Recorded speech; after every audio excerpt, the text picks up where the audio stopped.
चंद्रयान को लेकर आधी रात को आई ऐसी खबर, चारों तरफ फैली खुशी की लहर। खोए हुए लैंडर के बहुत बड़े राज का पता चल गया। आखिर चंद्रयान ने ऐसा क्या खोजा? 23 अगस्त को आसमान में होगा एक हैरत अंगेज कारनामा। भारत रचेगा इतिहास। नासा के भी उड़ गए होश तो दुनिया भर से मिलने लगी मोदी को बधाई।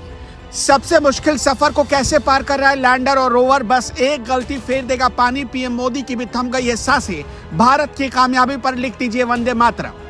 आखिरकार वो ऐतिहासिक दिन आ चुका है जब चंद्रमा पर लैंड करने की काउंटडाउन शुरू हो चुकी है। अब से कुछ देर बाद भारत एक नया इतिहास लिखने की तैयारी में।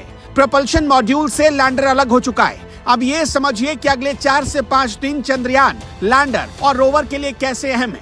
प्रोपल्शन से लैंडर और रोवर अलग हो चुके हैं। इनके अलग होने का मतलब है कि ये चंद्रमा के 100 by 100 ऑर्बिटर में पहुंच चुके हैं। इसका मतलब ये है कि लैंडर अब चंद्रमा से सिर्फ 100 किलोमीटर की दूरी पर है, बल्कि अब तो ये और भी कम हो चुका होगा। ये सबसे मुश्किल वक्त होता है। चंद्रयान 2 ने भी यहाँ तक का सफर पूरा किया, लेकिन तब एक गलती हो गई।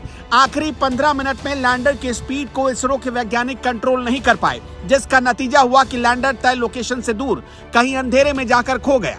इस बार भी आखिरी 15 मिनट सबसे अहम होने वाले, यानी तब चांद से लैंडर की दूरी सिर्फ 30 किलोमीटर होगी। 23 अगस्त को लैंडर चंद्रमा पर लैंड करेगा, इसलिए इसकी स्पीड को कंट्रोल में रखना सबसे बड़ी चुनौती होगी। सॉफ्ट लैंडिंग के लिए सिर्फ 3 चीजों का ध्यान रखना होगा: राइट टाइम, राइट अमाउंट और राइट डिसीजन।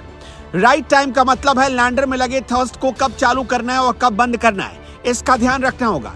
राइट अमाउंट का मतलब है कि उसमें कितनी स्पीड होनी चाहिए, और राइट डिसीजन का मतलब है कि सॉफ्ट लैंडिंग के लिए हर फैसला सही वक्त पर होना चाहिए। प्रोपल्शन मॉड्यूल से अलग होने के बाद अब लैंडर को डीबूस्ट किया जाएगा, यानी उसकी रफ्तार धीमी की जाएगी और यहाँ से चंद्रमा की न्यूनतम दूरी 30 किलोमीटर रह जाएगी। सबसे कम दूरी से ही 23 अगस्त को चंद्रयान की सॉफ्ट लैंडिंग की कोशिश की जाएगी। लैंडर को 30 किलोमीटर की ऊंचाई से चंद्रमा की सतह पर लैंड कराने तक की ये प्रक्रिया बहुत महत्वपूर्ण होगी। उसे परिक्रमा करते हुए 90 डिग्री के कोण पर चंद्रमा की तरफ चलना शुरू करना होगा। लैंडिंग की प्रक्रिया की शुरुआत में चंद्रयान 3 की रफ्तार करीब 1.68 किलोमीटर प्रति सेकंड होगी। इसे थ्रस्टर की मदद से कम करते हुए सतह पर सुरक्षित उतारा जाएगा। इससे पहले चंद्रयान ने धरती पर एक मैसेज भेजा था। उसने अपने मैसेज में बताया था कि मैं चंद्रयान 3 हूँ, मुझे चांद की ग्रेविटी महसूस हो रही है। चंद्रयान 2 की तरह चंद्रयान 3 में भी विक्रम लैंडर का इस्तेमाल हुआ है, जिसका वजन 1726 किलोग्राम है, और ये प्रोपल्शन मॉड्यूल से अलग होने के बाद 14 दिन तक एक्टिव रह सकता है। जबकि लैंडर के साथ प्रज्ञान रोवर है। जब विक्रम लैंडर चंद्रमा की सतह पर लैंड करेगा, उसके बाद विक्रम रोवर पूरे चंद्रमा की सतह पर घूमकर डेटा इकट्ठा करेगा। इसका वजन 26 किलोग्राम है और ये भी विक्रम लैंडर से अलग होने के बाद 14 दिनों तक एक्टिव रह सकता है। ये सिर्फ लैंडर को मैसेज भेजेगा और लैंडर इसरो तक मैसेज भेजेगा। इसमें लगे सोलर पैनल से पावर जनरेट कर सकता है।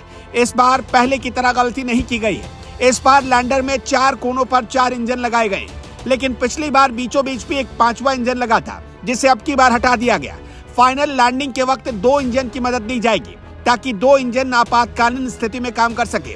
अगर सॉफ्ट लैंडिंग में सफलता मिली, यानी मिशन सक्सेसफुल रहा, तो अमेरिका, रूस और चीन के बाद भारत ऐसा करने वाला चौथा देश बन जाएगा। अमेरिका और रूस दोनों के चंद्रमा पर सफलतापूर्वक उतरने से पहले कई स्पेस क्राफ्ट क्रैश हुए थे, लेकिन चीन 2013 में चांग-ई 3 मिशन के साथ अपने पहले प्रयास में ही कामयाब होने वाला एकमात्र देश है।